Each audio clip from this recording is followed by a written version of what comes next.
আসসালামু আলাইকুম friends, welcome back to my channel. আজ একটি দারুণ মজাদার রেসিপি নিয়ে চলে এসেছি। আশা করছি আপনাদের ভালো লাগবে। তো আজ বানাবো আমি কাঁচকলা আর কুলেখাড়ার বড়া। কুলেখাড়া অনেকেই খেতে পছন্দ করে না, তো এইভাবে যদি আপনারা একবার বড়া করে খেয়ে দেখেন, আশা করছি আপনাদের ভালো লাগবে। আর একবার খেলে আর একবার খেতে ইচ্ছা করবে। তো এইভাবে একবার ট্রাই করে দেখবেন। প্রথমে আমি কুলেখাড়াটা মেখে নেব। তো এখানে কুলেখাড়াটা ভালো করে পরিষ্কার করে ধুয়ে নিয়েছি। নেবার পরে কুচি করে কেটে নিয়েছি। আর দিয়ে দিলাম একটা পেঁয়াজ কুচি, একটা কাঁচা লঙ্কা কুচি, পরিমাণ মতো লবণ। দিয়ে দিলাম হাফ চা চামচ লঙ্কা পাউডার, হলদি পাউডার, জিরা আর ধনিয়া পাউডার। আর দিয়ে দিচ্ছি 1 চা চামচ আদা রসুনের পেস্ট। বেসনটা আপনারা যেরকম হিসাবে বানাবেন সেই রকম হিসাবে লাগবে। তো এখানে আমি কমই বানিয়েছি। দিয়ে দিলাম প্রথমে 3 চা চামচ বেসন, দিয়ে মেখে নেব।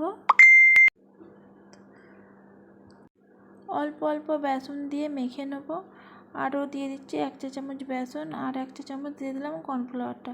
কর্নফ্লাওয়ারটা আপনাদের কাছে থাকলে দিতেও পারেন, না হলে স্কিপ করে দিতে পারেন। কর্নফ্লাওয়ারটা দিলে মুচমুচে হয়, না হলে শুধু বেসন দিয়েও করতে পারেন।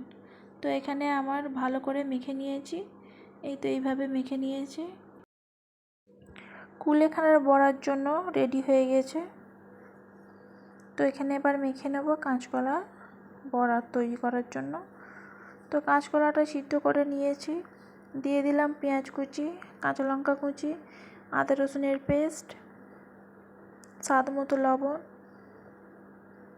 সমস্ত উপকরণগুলোকে দিয়ে দেব। লঙ্কা, হলদি, জিরে, ধনিয়া। হলদিটা হাফ চা চামচ দিয়েছি। আর সবার লাস্টে দিয়ে দেব গরম মশলা।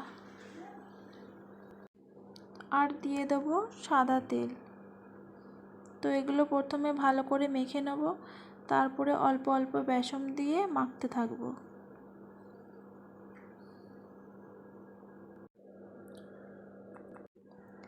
কাঁচা কলার বড়া যদি এভাবে বানিয়ে না থাকেন, তো একবার এভাবে বানিয়ে দেখবেন। খেতে অনেক সুন্দর আর অনেক মজা হয়। 2 চামচ বেসন আর কর্নফ্লাওয়ার দিয়ে মেখে নেব। কর্নফ্লাওয়ার দিলে মুচমুচে ভাবটা থাকে, আর কিছুক্ষণ রেখে দিলেও মুচমুচেটা থাকে। না হলে আপনি এখানেও কর্নফ্লাওয়ার স্কিপ করে দিতে পারেন। কর্নফ্লাওয়ার না থাকলে চালের আটা থাকলে অ্যাড করে দিতে পারেন 1 চা চামচ। কাঁচকলার বড়া তৈরি করার জন্য রেডি হয়ে গেছে। তো এখানে একটা বল আকারের মতো নিয়ে নিলাম, নিয়ে চ্যাপটা করে নেব। আপনাদের খুশি মতো করে নিতে পারবেন। তো আমি এরকম চ্যাপটা করে শেপ দিয়ে নেব। তো হাতে করে এভাবে আমি চ্যাপটা করে শেপ নিয়েছি। সবগুলো এভাবেই বানিয়ে নেব। বেশ কিছুটা তেল নিয়ে কড়াই গরম করতে বসিয়ে দিয়েছি। কাঁচকলার বড়াগুলো একটা একটা করে দিয়ে দেব। তেলটা খুব ভালোভাবে গরম করে নিয়েছি। কাঁচকলার চপটা বানালে এভাবে অনেক অনেক মুচমুচে হয়, আর অনেকই টেস্ট হয়। আর গ্যাসের ফ্লেমটাকে মিডিয়ামে রেখে ভেজে নেবার চেষ্টা করবেন। এই বড়াটা গরম ভাত বা এমনিও খাওয়া যায়। ছোট বড় সকলেই খেতে পারবেন। ঝালটা যদি কম দিয়ে করা হয়, ছোটরাও খুব মজা করে খাবে।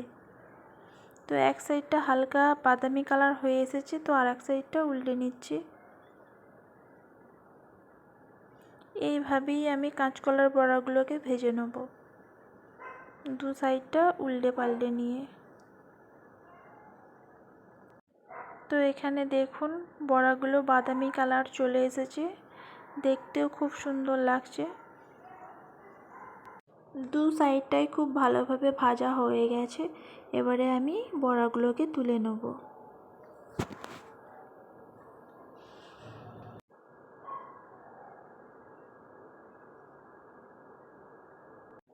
আজ আমি দুটো রেসিপি নিয়ে এসেছি, কাঁচকলার বড়া, কুলেখাড়ার বড়া আপনাদের কাছে যদি একটুও ভালো লেগে থাকে তাহলে একটি লাইক দিয়ে দেবেন আর আমার পাশে থাকবেন। তো বড়াগুলো তেল থেকে তুলে নিচ্ছি।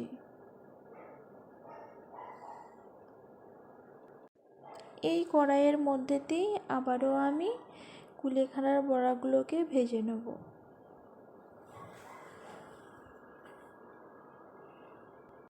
কুলেখাড়ার বড়াগুলোকে আমি হাতের মধ্যে নিয়ে হালকা করে চেপটে নিচ্ছি, নিয়ে দিয়ে দিচ্ছি।